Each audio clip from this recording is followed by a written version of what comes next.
할렐루야. 우리 겟세마네 동산에서 오래간만에 한번 찬양하고 말씀 듣겠습니다. 1절, 2절 하고 마지막 절 부르겠습니다.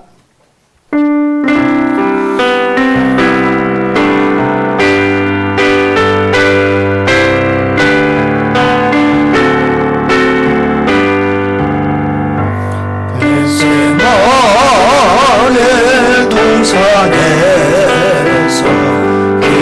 기도하실 때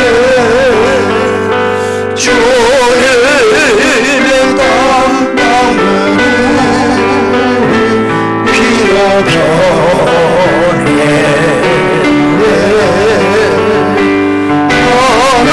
하나님을 거역한 나를 위하여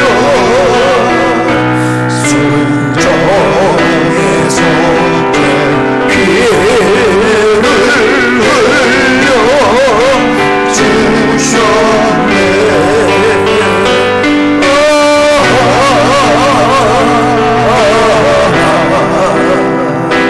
주의 사랑 깊고 크셔라. 내 영혼의 파도처럼 메아리 쳐온다. 밀라도의 굴에 서서 가시관 세대 교례 내 얼굴을 피워줬네. 우리의 저주를 속하시려고 저주의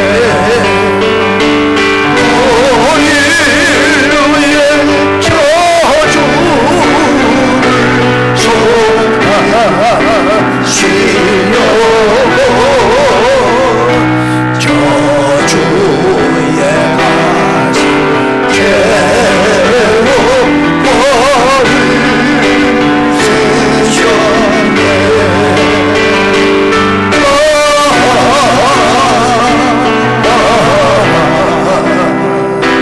주의 사랑 깊고 크셔라.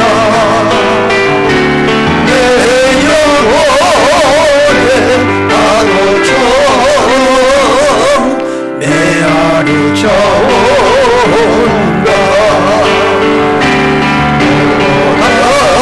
나의 십자가에 달리신 주님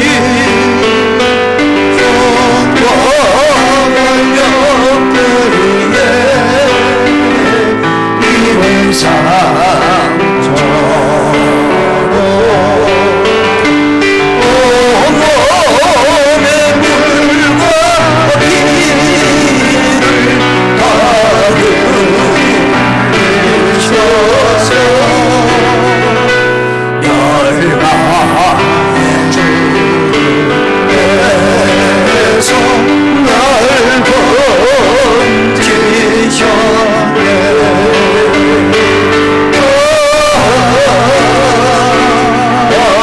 건지셨네. 주의 사랑 깊고 크셔라. 내 영혼의 파도처럼 메아리 쳐온다.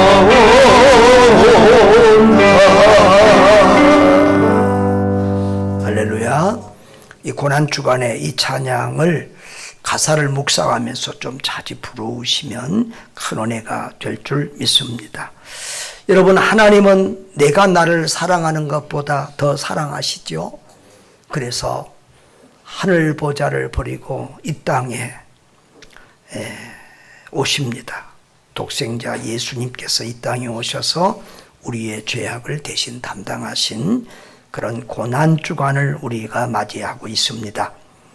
우리는 오늘 본문에서 인류 역사상 가장 중요하고 큰 재판 과정을 보게 됩니다. 이 재판은 인류 역사상 가장 중요한 재판입니다. 그럼에도 불구하고 이 재판은 가장 급하고 또 졸속적으로 불법적으로 이루어진 재판이었습니다. 예수님은 겟세마네 동산에서 기도하다가 새벽에 잡히셔서 대제사장 안나스와 가야바의 집에서 신문을 받습니다. 그리고 이제 빌라도의 법정에 그 새벽에 옮겨져서 그 빌라도의 재판을 받고 8시경에 사형 언도를 받게 됩니다. 그리고 이제 십자가를 지고 골고다 언덕에 올라가서 9시에 못 박히게 됩니다. 여러분, 한 사람을 재판하고 죽이는 일에 새벽에 몇 시간 동안에 이렇게 이루어진 재판은 세상에 없을 것입니다. 또 이 재판이 참 웃기는 것은 사형 선고를 받은 죄인에게서 윤리적인 범죄가 한 건도 발견되지 않습니다. 재판하는 사람도 이 사람은 죄가 없다 이렇게 말을 합니다. 그럼에도 불구하고 이 사람에게 사형 선고를 내립니다. 여러분, 그런데 또 이상한 것은 이 모든 것이 우연이 아니라 하나님의 뜻과 섭리에 따라 이루어졌다는 사실입니다. 이 예수님의 재판과 사형 언도는 이렇게 중요하고 복합적인 의미가 있는 지상 최대의 재판입니다. 우리가 그 과정과 현장으로 함께 들어가서 살펴보기를 원합니다. 잘 따라오시기를 바랍니다. 우리 예수님의 재판 현장으로 갑니다. 자, 사람들의 선택과 결정을 봅니다. 우리 실용주의 철학자 장폴 사르트르는 이런 말을 했습니다. 인간은 B와 D 사이의 C이다 그랬습니다. 이건 뭐냐 그러면 이 벌스 탄생과 죽음 사이의 초이스 선택이라는 거예요. 우리 인간의 삶은 탄생에서 태어나서부터 죽을 때까지 뭔가를 선택하고 결정하면서 간다는 것입니다. 여러분, 인생은 선택의 연속이고 그 선택의 결과입니다. 여러분, 우리가 하는 모든 일이 이 인생의 성공도 그리고 천국도 지옥도 무엇을 선택하느냐에 따라서 달려있다는 사실입니다.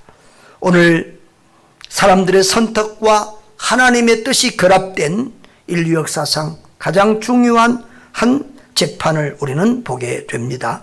자, 먼저 사람들, 유대 종교 지도자들의 선택을 보겠습니다.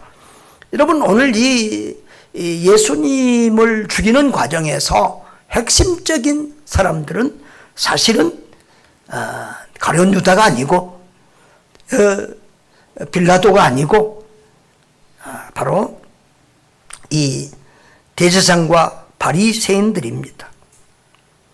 이들이 예수님을 죽이기로 작심하고 그리고 죽이려고 한 여러 가지 이유가 있습니다. 먼저 종교적인 이유가 있습니다. 그것은 예수님이 자신을 하나님과 일치시켰다는 신성모독죄를 예수님에게 뒤집어 씌웠습니다. 여러분, 이 신성모독죄는 유대교 법으로 하면은 아주 굉장히 중요한 사형에 해당되는 그런 법이었기 때문에 그들은 이 문제를 내세워서 예수님을 죽이려고 했습니다.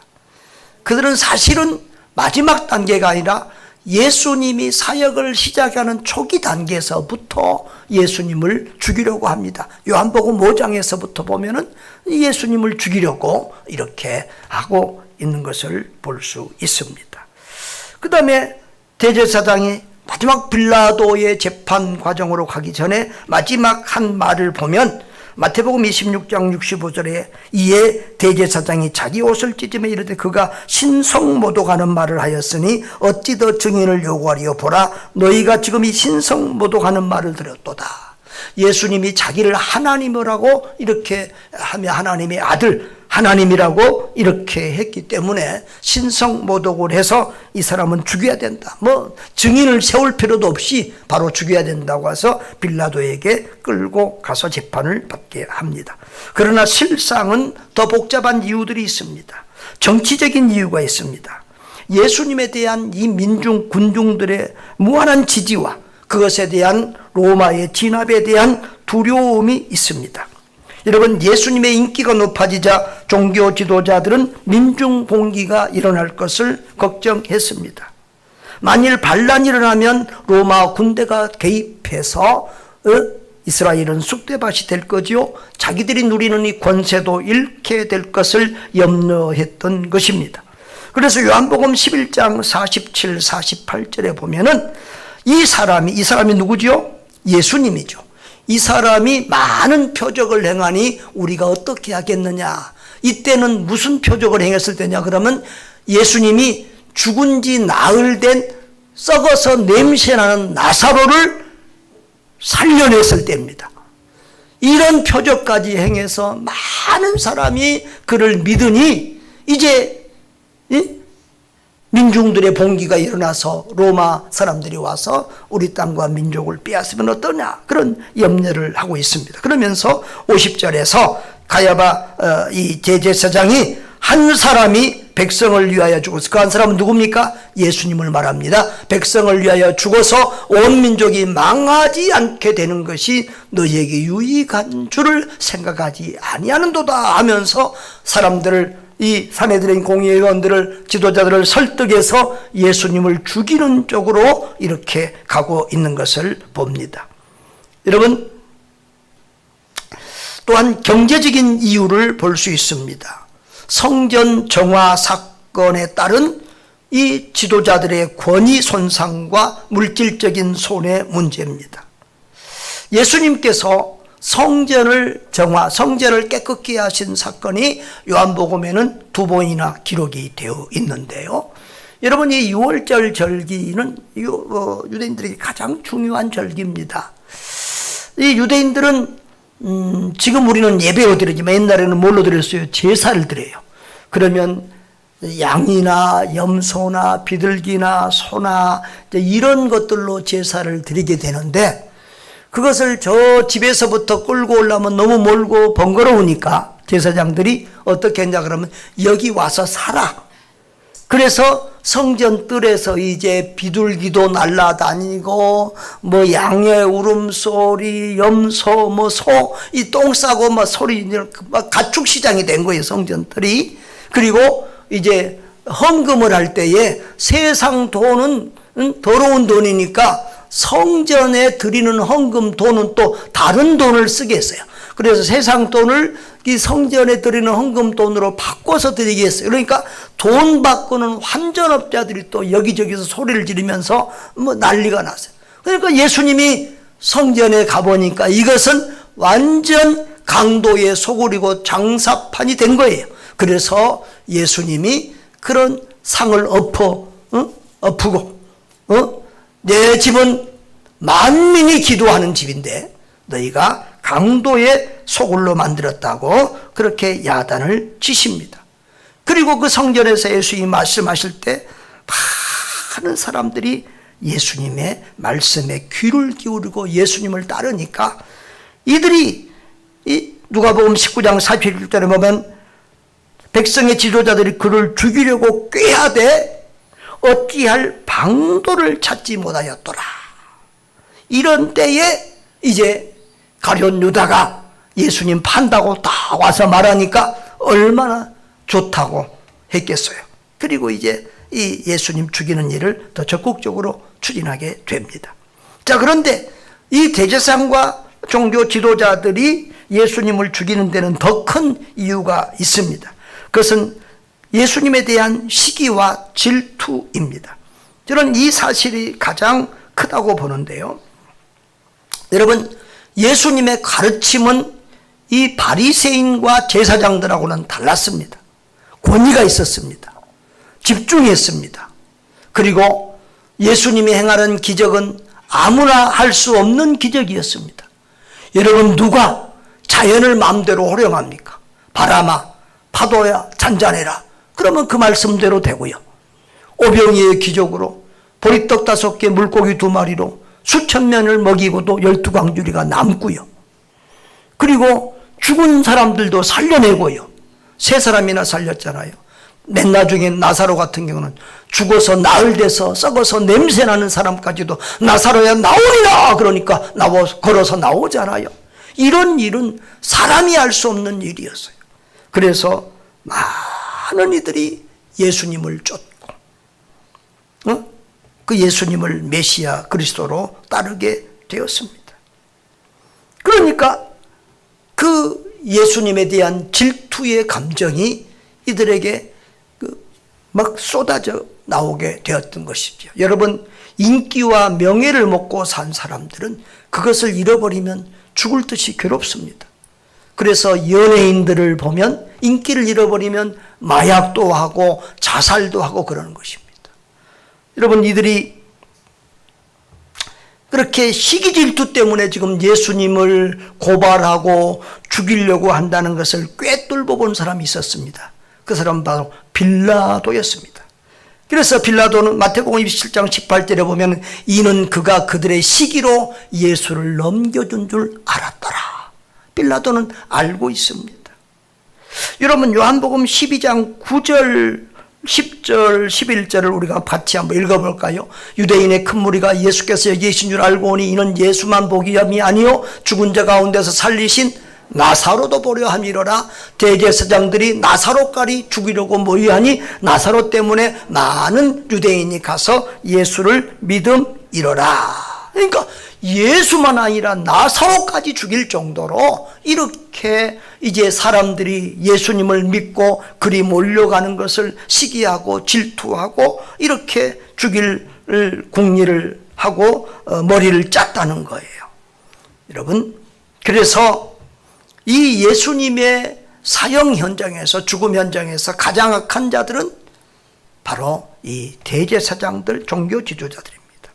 그래서 오늘 11절에도 보면 예수님이 하시는 말씀이 나를 내게 넘겨준 자의 죄는 더 크다. 빌라도에게 네 죄보다 나를 너에게 넘겨준 저 종교 지도자들의 죄는 더 크다고 그렇게 말씀하고 있습니다. 여러분, 이 세상에 참된 신앙, 길이요 진리요 생명 되신 예수님을 바로 알고 바로 믿는 것보다 더 복되고 유익된 일은 없습니다. 반대로 거짓 종교, 타락한 종교, 변질된 종교는 세상에 가장 큰 해악을 주는 그런 것이 됩니다. 여러분, 그래서 이단이나 저 일본에서도 통일교 때문에 전 총리가 살해를 당했고, 우리나라도 지금 이단이나 이런 것 때문에 좀 시끄럽지 않습니까? 여러분, 현대 중동의 전쟁과 이 종교 문제도 있습니다. 사실은 3대 종교가 지금 저 이란에서 지금 서로 충돌한 것입니다. 여러분, 성경과 관계된 세 개의 큰 종교가 있습니다. 첫째로 유대교입니다. 유대교는 기독교의 뿌리 같고 사춘 같지만 다릅니다.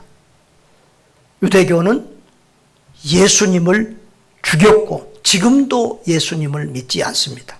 이스라엘 사람들 중에서 지금은 이제 예수 믿는 사람들이 많이 일어나고 있습니다만은 예수 믿는 사람들을 박해하고 핍박하고 예수를 죽인 사람들이 유대인들이고, 그들은 아직도 예수를 믿지 않고 구약의 율법 모세를 예수님보다 훨씬 더 크게 생각하고 예수님은 이단처럼 생각을 합니다.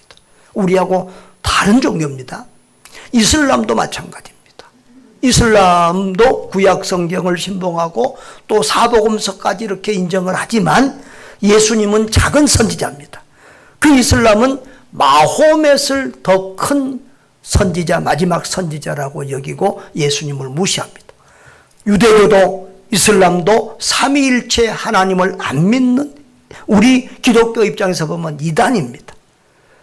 그 이스라엘과 그 이란이 지금 이슬람이 두 개가 전쟁을 했습니다. 거기에 미국이 개입했습니다. 트럼프는 자칭 기독교인이라고 하는 사람입니다. 그런데 힘으로 이렇게 세상을 바꿔보려고 하는 그런 좀 포악한 기독교인의 모습, 그 세 종교가 지금 만나서 이렇게 전쟁을 하는 것입니다. 여러분, 이렇게 때로는 잘못된 종교는, 이단들은 이 세상에 어느 것보다도 큰 피해를 입힙니다. 그러면 이놈의 종교 없애야 되지 않겠습니까? 여러분, 종교 없는 게 낫지 않아요? 그래요, 안 그래요? 그래요? 실제로 종교를 없애려고 했던 운동이 역사 속에 있었고 지금도 있습니다. 그게 뭐냐 그러면 공산주의입니다. 공산주의는 역사 속에서 종교의 해악이 크다. 그러니까 종교는 아편이다. 종교를 없애야 된다. 그랬습니다. 그래서 저 소련은 많은 기독교인들을 유배를 보내고 죽이고 종교 말살 정책을 썼습니다. 근데 종교를 없앴나요? 없애지 못했습니다. 앞으로도 영원히 그 어느 정권도 어떤 주의도 종교를 없앨 수는 없습니다. 왜 그렇습니까? 인간은 태생적으로 종교적이기 때문에 그렇습니다. 여러분, 인간은 영적인 존재입니다. 하나님이 인간에게만 영혼을 주셨습니다. 이 영혼은 먹는 것으로, 세상 것으로 채워줄 수 없고 만족할 수 없습니다. 이 영혼은 반드시 영원한 삶, 영생을 사모하게 돼 있고 영원하신 하나님을 그리는 그런 마음이 우리 속에 존재합니다. 다시 말하면 종교성이 필연적으로, 우리는 태생적으로 주어진 존재들입니다. 그래서 개나 이런 짐승들은 아무리 똑똑하고 주인 알아보고 꼬리를 쳐도 개한테는 종교성이 없습니다. 개들이 예배 드리는 거 봤어요. 그런데 사람은 아무리 악한 사람들, 아무리 못 배우고 무식한 식인종들에게도 반드시 종교가 있습니다. 그러니까 인간은 인간의 종교성을 없앨 수는 없어요. 그러니까 우리는 어떻게 해야 돼요? 바른 종교, 참된 종교를 알고 믿어야 된다는 거예요. 거짓 종교에 속거나 넘어가면 안 된다는 거예요. 그래서 오직 예수, 오직 길이요 진리요 생명이신 예수 그리스도를 바로 믿고 그 예수님을 따라 살아야 될 줄 믿습니다. 그 예수로 인하여 나도 살고 가족도 살리고 지역도 민족도 살리고 온 세계를 살려내는 하나님의 사람들 돼야 될 줄 믿습니다. 남을 죽이는 종교는, 그런 종교에는 잘못된 것입니다. 우리는 나도 살고 남도 살리는 사람들 돼야 됩니다. 그리고 군중의 선택을 보게 됩니다. 여러분, 이 종교 지도자들은 타락했으니까, 저 로마의 정치와 이렇게 결탁을 했으니까 순수하지 않다는 것을 이해할 수 있겠지만, 이 군중들, 백성들은 그래도 좀 순수하지 않을까 싶은데 왜 이들까지도 나중에는 예수님을 십자가에 못 박으라고 소리를 지를까요? 그것은 한마디로 예수님이 자신들이 원하는 그 메시아, 그 그리스도가 아니었기 때문에 그렇습니다. 백성들은 어떤 지도자를 원합니까? 경제 문제를 해결해 주는 지도자를 원합니다. 그래서 저 미국도 경제적으로 어려움을 당하니까 트럼프를 대통령으로 또 세웠는지 몰라요.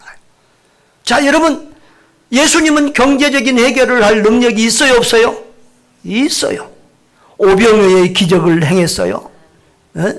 그래서 많은 사람들이 그 기적의 연장에서 먹으면서, 자, 저 예수만 임금님 삼으면 우리는 먹고 사는 경제 문제 걱정 없다. 그래서 억지로 잡아서 임금 삼으려고 했는데 예수님은 피해서 혼자 산으로 가서 기도하다가 한밤중에 저 바다를 건너서 건너편으로 갔어요. 그래서 그 다음날 아침에 이 기적을 본 사람들이 아침 일찍 또 예수님께로 몰려드니까 보니까 예수님이 거기 없어. 배 타고 가버렸어. 그런데 건너편까지 쫓아서 예수님에게 구름대처럼 몰려갑니다. 그런데 예수님이 그날은 기적을 하나도 행하지 아니하시고 말씀만 하십니다. 너희들이 지금 어제 떡을 먹어서 또 이렇게 몰려왔구나. 그런데 떡 먹은 사람들 다 죽어. 광야에서 아버지가 만나를 내려주셨는데 너희 조상들 그거 먹고도 다 죽었어. 그런데 하늘에서 내려온 진짜 떡이 있어. 산떡이 있어. 생명의 떡이 있어. 이걸 먹으면 영원히 죽지 않아. 그게 누구야? 그게 나야. 나는 산떡이야. 나를 먹으면 영원히 산다. 이게 무슨 말입니까? 예수님을 믿으면 영생을 얻는다. 영원히 산다. 그 말이에요. 그런데 그것을 듣는 사람들이 재미가 없어요.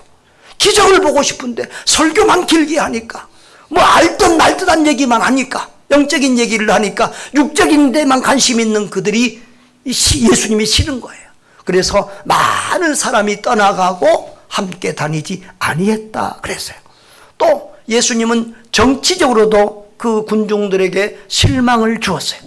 군중들은 지금 이스라엘은 로마의 지배 식민지 생활을 하고 지배를 받고 있어요. 그래서 지금 로마에서 자기들을 구원해 줄 그런 메시아, 정치적이고 군사적이고 영웅 같은 그런 메시아를 기다리고 있었어요.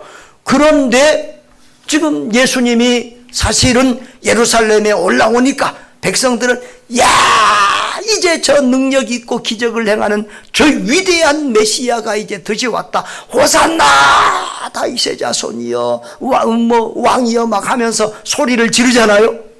그런데 그 예수님이 어떻게 됐어요? 잡혀가서 재판받고 매 맞고 아무 힘없이 피 흘리고 머리에 가시면류관 쓰고 조롱당하는 것을 보니까 얼마나 실망스럽겠어요. 자기들이 원하는 그 메시아가 아니야. 그러니까 하루아침에 변심을 하고 이제 예수를 십자가에 못 박으라고 소리를 지르는 이런 모습으로 변하게 됩니다. 또 종교자들의 선동과 압력이 있었습니다. 여러분, 이 대제사장과 장로들은 사실은 종교인이지만 정치인입니다. 로마와 결탁해서 권세를 가지고 이스라엘을 다스리는 지금 이란이 지금 종교 지도자가 거기 정치 지도자잖아요. 그런 것처럼 이 대제사장들은 그런 사람들입니다. 그러니까 정치를 아는 사람들이에요. 이 정치인의 약점이 뭔 줄 압니다. 정치인의 약점이 뭐지요? 민중입니다. 군중. 군중이 막 데모하거나 이렇게 하면 그게 제일 어렵습니다. 둘째로는 임명권자입니다. 자기 위에, 자기에게 이 직책을 주기도 하고 뗄 수도 있는 임명권자가 제일 어렵습니다. 자, 그래서 이들은 이제 그 빌라도의 약점을 알고 군중을 선동합니다. 그래서 마태복음 27장 20절에 보면 대제사장과 장로들이 무리를 권하여 바라바를 달게 하고 예수를 죽이자 하게 이렇게 백성들을 선동했다는 거예요. 자, 그리고 결정적으로는 오늘 본문에 보면 요한복음 19장 12절에 다 같이 읽어봅시다. 시작. 이러함으로 빌라도가 예수를 놓으려고 힘썼으나 유대인들이 소리질러 이르되 이 사람을 놓으면 가이사의 충신이 아니니이다. 무릇 자기를 왕이라는 자는 가이사를 반역하는 것이니이다. 또 15절에서 빌라도가 또 그들을 조롱하니라고 내가 너희 왕을 십자가에 못 박으랴 그러니까 대제사장들이 뭐라고 그래요? 가이사 외에는 우리 왕이 없습니다 하면서 가이사의 이름을 계속이나 들먹거립니다. 가이사가 누굽니까? 로마의 황제입니다. 빌라도를 총독으로 임명한 사람입니다. 그러니까 빌라도가 가이사에게 잘못 보지만 하루아침에 목이 날아가는 겁니다. 그러니까 이런 것들을 또 민중들은 고소할 수 있습니다. 고발할 수 있습니다. 그러니 그 말에 빌라도가 무너져서 이제 보면 13절에 빌라도가 이제 재판석에 앉게 됩니다. 여러분, 이렇게 군중들은 이렇게 지도자들에게 이용을 당해서 속아서 또 예수님을 죽이는 편에 서게 됩니다. 여러분, 이 군중들의 문제는 뭡니까? 내가 원하는 하나님, 내가 원하는 메시아를 기다리는 것입니다. 여러분은 어떤 하나님을 믿습니까? 어떤 예수님을 믿습니까? 어떤 성령님을 믿습니까? 내 기도에 응답하고 내 병을 고쳐주고 나에게 복을 주는 그 하나님을 찾고 있습니까? 그렇다고 하면 여러분이 믿는 하나님은 성경이 말씀하는 그 하나님이 아닐 수 있습니다. 여러분, 우리는 내가 원하는 하나님, 나의 문제를 해결하는 나 중심의 그런 하나님, 그런 신을 찾아서는 아니 됩니다. 성경이 말하는 여호와 하나님, 창조의 하나님, 통치의 하나님, 그 하나님을 우리가 믿어야 될 줄 믿습니다. 성경이 말하는 성부, 성자, 성령, 삼위일체 하나님을 우리가 바로 알고 바로 믿어야만 우리 신앙이 바른 신앙이 되는 것입니다. 하나님을 나에게 맞추는 것이 아니라 내가 하나님께 맞추어 가야 그 신앙이 바른 신앙이 되는 것입니다. 아멘. 그 다음에 마지막으로 빌라도의 선택을 봅니다. 여러분, 빌라도는 예수님을 살리려고 무진 애를 썼다고 했습니다. 여러분, 12절을 보십시오. 빌라도가 예수를 놓으려고 힘썼으나 그랬어요. 빌라도는요, 예수님에게서 죄를 찾을 수 없다고, 찾지 못하였다고 여러 번 말하는데 오늘 우리가 보는 요한복음에만도 3번이나 나와요. 38절에서 나는 그에게서, 18장 38절에서 나는 그에게서 아무데도 찾지 못하였노라. 19장 4절에도 내가 그에게서 아무데도 찾지 못한 것을 너희로 알게 하려 하노라. 그 다음에 16장 9절에도 빌라도가 이르되 너희가 친히 데려다가 십자가에 못 박으라. 나는 그에게서 죄를 찾지 못하였노라. 이렇게 말합니다. 이렇게 빌라도는 계속해서 예수님에게서 죄를 찾지 못하겠다고, 예수를 죽일 이유가 없다고 그렇게 말하고 있습니다. 또 빌라도는 예수님에 대한 두려운 마음과 궁금증까지도 가지고 있습니다. 자, 19장 7절에 보면 유대인들이 우리에게 법이 있으니 그 법대로 하면 그가 당연히 죽을 것은 그가 자기를 하나님의 아들이라 함이라 그랬습니다. 그러니까 빌라도가 자꾸 안 죽이고 죄가 없다고 그러니까 죽일 제목이 있다.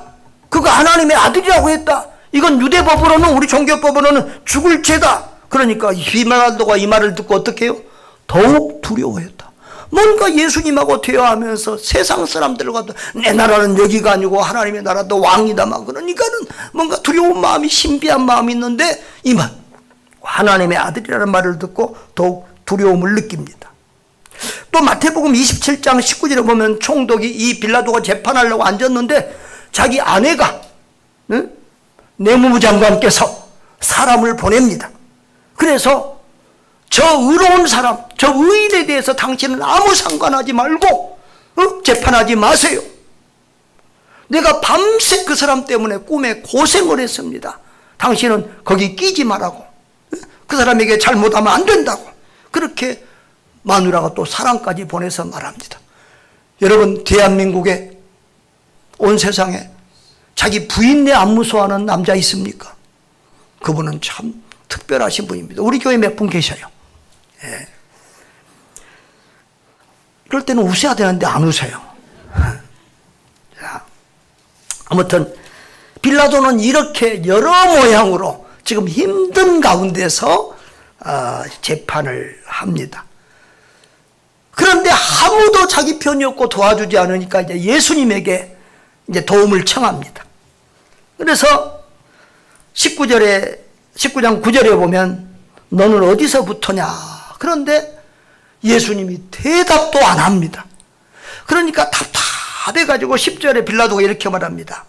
내가 너를 놓을 고난도 있고 십자가에 못 박을 고난도 있는 것 알지 못하느냐? 그런데 예수님은 또 그 고난 위에서 주지 아니하셨다면 나를 해할 고난이 없다. 그러면서 아무 도움도 안 주십니다. 그러니 빌라도는 답답하지요. 여러분, 이런 빌라도의 재판 과정을 보면 빌라도가 종교 지도자들보다 훨씬 더 양심이 있고 오히려 더 하나님을 두려워하는 종교성도 있어요. 여러분, 그런 얘기 들은 적 있죠? 어느 교회 옆에 큰 술집이 들어왔어요. 그래서 교회 옆에 술집이 들어와서 방해가 되니까 이 성도들이 기도를 했어요. 하나님 저 술집 망하게 해주세요. 하늘에 불이라도 내려서 벼락이라도 내서 저 술집 망하게 해주세요. 그랬어요. 그런데 그 술집에 진짜 불이 나버렸네요. 다 버렸네요. 그런데 이 주인이 옆에 교회에서 그런 기도를 한 걸 알고 법정에다 고발을 했어요. 그래서 법정에서 이제 양쪽을 불렀습니다. 그래서 술집 주인이 저 사람들이 기도해서 우리 술집에 불이 났다고 그러니까 교회에서 뭐라고 한 줄 알아요? 아니 기도했다고 거기 불이 납니까? 누가 더 믿음이 좋아요? 술집 주인이 믿음이 더 좋아요. 여러분 지금 이 유대인 종교 지도자들 대제사장들보다 누가 더 믿음이 좋아요? 빌라도가 더 나아요. 참 이런 웃기는 모습을 우리가 보게 됩니다. 여러분 그런데 빌라도는 이제 또 예수님을 풀어주려고 몇 가지 행동을 했어요. 빌라도가 예수를 죽이기가 싫은데 사형 언도를 내리기 싫은데 마침 무슨 소식이 들어왔냐면은 이 6월절이니까 저 헤롯 임금이 이 예루살렘에 왔다는 거예요. 헤롯이 어디 지역 다스리는 사람이냐면 갈릴리를 다스리는 사람이에요. 예수가 갈릴리 사람이니까 그쪽으로 보내자. 그래서 헤롯이 그 재판을 관여하도록 헤롯에게 보냈는데 헤롯도 몇 가지 조롱만 하고도는 사형 언도를 안 내주고 다시 빌라도에게 보내버려. 실패했죠. 그리고 두 번째로 또 한 가지 시도를 해요. 여러분 여름도 이제 명절이 되면 죄인들을 사면하는 특별 사면이 있잖아요. 그래서 자 6월절 명절이니까 특별 사면하는 사람이 있는데 자 이 예수를 살려줄까? 아니면 저 밀란을 일으키고 사람을 죽인 저 바나바를 살려줄까? 그랬더니 예수님은 지금 백성들이 예수님을 살려달라고 소리를 지를 줄 알고 그렇게 제시를 했는데 빌라도는 백성들은 누구요? 예수를 십자가에 못 박고 바라바를 내놓으라고 그렇게 소리를 질러서 그것까지도 실패를 합니다. 그래서 이제 빌라도는 완전히 코너에 몰렸어요. 그런데 빌라도가 이렇게 끝까지 머뭇거리면서 사형 언도를 안 내리자 이 유대 지도자들이 빌라도의 그 정치인의 약점인 아킬레스건을 건드려서 이 사람을 놓으면 가이사의 충신이 아니다. 무릇 자기를 왕이라는 자는 가이사를 반역하는 것이다는 말로 이렇게 예수님 빌라도에게 이렇게 사형 언도를 받아내고 맙니다. 여러분 이 빌라도는 정말 예수님을 살려보려고 끝까지 힘썼지만은 결국은 실패했습니다. 그리고 안타깝게도 빌라도는 진실과 진리를 택하는 것보다는 자기의 안위를 위해서 정치적인 결정을 하고 말았습니다. 일신상의 그 안녕, 그 자리를 보존하고 이 밀란이 안 일어나고 조용히 이를 해결하기 위해서 예수님을 십자가에 내어준 비겁한 길을 택한 것입니다. 그래서 그 빌라도에게 최종 결정권이 있었기 때문에 지금도 우리는 사도신경에서 본디오 빌라도에게 고난을 받으사 십자가에 못 박혀 죽으시고 이렇게 사도신경에서 빌라도는 수천 년 동안 지금 2000년 동안 이렇게 욕을 먹고 있는 거예요. 여러분 그런데 빌라도만이 아니죠. 우리들도 어떤 결정과 선택을 할 때 예수를 믿는 것이 내가 그리스도인 신앙인으로 보이는 것이 내가 교회의 장로고 권사고 집사인 것이 손해를 볼 때는 우리는 그것을 싹 숨기고 불신자처럼 그렇게 행하고 말할 때가 많이 있다는 것입니다. 여러분 우리에게 손해가 오고 손해가 오고 고난이 올지라도 예수 믿음을 분명히 드러내고 그 예수님을 따르는 저와 여러분 될 수 있기를 바랍니다. 오늘 이 예수 그리스도의 사형 선고의 본질 이것을 모르면은 오늘 우리는 설교 헛들은 겁니다. 여러분, 예수 그리스도 사형 선고의 본질, 그 뜻은 하나님의 뜻이라는 거예요. 여러분, 예수님은 죄가 없는데 사형 언도를 받았잖아요. 여러분, 예수님이 힘이 없어서 사형당한 거 아니잖아요. 이 사람들의 지혜가 깨가 하나님의 지혜를 이겨서 예수님이 죽으신 것이 아니잖아요. 여러분, 예수님이 사형 언도를 받은 거 아까 11절의 말씀처럼 위에서 주지 아니하셨으면 나를 회한 고난이 없었으리니, 바로 빌라도가 사형 언도를 할 수 있는 그 권한을 누가 주셨다고요? 하나님이 주셨고 하나님이 이 일이 되게 하셨다는 거예요. 여러분, 하늘에 나는 참새 한 마리도 하나님의 뜻이 없으면 떨어지지 않는다는 거 우리는 알고 있습니다. 예수님은 창세로부터 고난받기 위하여 오신 여인의 후손으로 계시되었고, 창세기 3장 21절에서는 아담과 하와가 죄를 지었는데 그 아담과 하와의 죄를 가리기 위해서 짐승이 양이 죽는 모습을 우리는 보았습니다. 바로 그 짐승이 예수님의 모형, 예수님을 보여주는 것이었습니다. 이사야서 53장 6절에는 우리는 다 양 같아서 그릇 행하여 각기 제 길로 가거늘 여호와께서는 우리 모두의 죄악을 그에게 담당시키셨도다라고 했습니다. 마태복음 16장 21절에 보면 예수님께서 직접 하신 말씀입니다.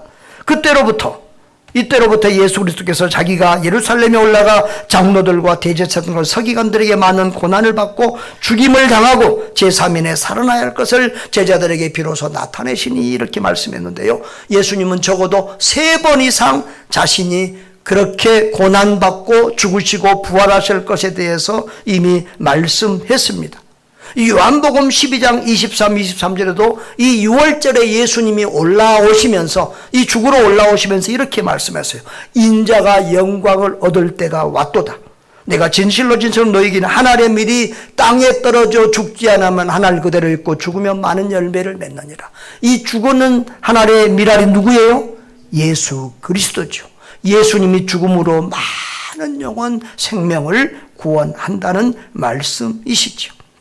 그리고 이런 모든 과정이 하나님의 말씀을 이루기 위한 것이라는 것을 요한복음 18장 32절에서 예수님은 이렇게 말씀합니다. 이는 예수께서 자기가 어떠한 죽음으로 죽을 것을 가리켜 하신 말씀을 응하게 하려 함이로라. 할렐루야. 여러분, 그러니까 예수님의 사형 선고와 십자가의 죽으심은 하나님이 사람에게 져서 예수님의 능력이 없어서 사형동고 당하고 죽으신 것이 아니라 하나님의 뜻과 섭리와 계획 속에서 되어진 거라는 것입니다. 그러면은 그 사람들은 죄가 없나요? 아니라고 늘 말했죠. 하나님은 각 사람의 인격을 그대로 허용하시고 자기들이 스스로 인격자로서 선택하고 그 죄의 길을 걸어갔기 때문에 자기들에게 그 죄에 대한 책임이 있는 것입니다. 그러나 예수님이 십자가에 죽으시고 우리 죄를 대속하는 것은 하나님의 뜻이었다는 것이죠. 사랑하는 성도 여러분, 예수님의 십자가 사건은 단순히 2000년 전에 있었던 그런 역사적인 사건만은 아닙니다. 바로 우리와 관계된 일이요, 우리를 위한 사건입니다. 나와 관계된 일이요, 나를 위한 사건입니다. 여러분, 주님의 고난과 십자가의 죽음은 바로 나와 여러분을 위한 일이었습니다. 내가 받을 사형 선고를 주님이 대신 받았습니다. 내가 받을 벌을 주님이 대신 받았습니다. 내가 당해야 될 수치를 주님이 대신 당하셨습니다. 내가 받을 죽음을 주님이 대신 받으셨고요. 여러분, 예수님은 내가 죽였다. 내 죄가 예수님을 죽였다. 예수님은 내 죄를 대신 지고 내 죄 때문에 죽었다. 이렇게 믿고 고백하는 사람이 이 예수님의 십자가 사건의 본질을 바로 알고 믿는 사람입니다. 믿습니까? 한번 따라합시다. 예수님은 내 대신 고난받고 죽으셨습니다. 예수님이 죽어 내가 살았습니다. 이렇게 믿고 고백하고 감사하며 주님을 따라가는 저와 여러분 되시기를 주님의 이름으로 축복합니다.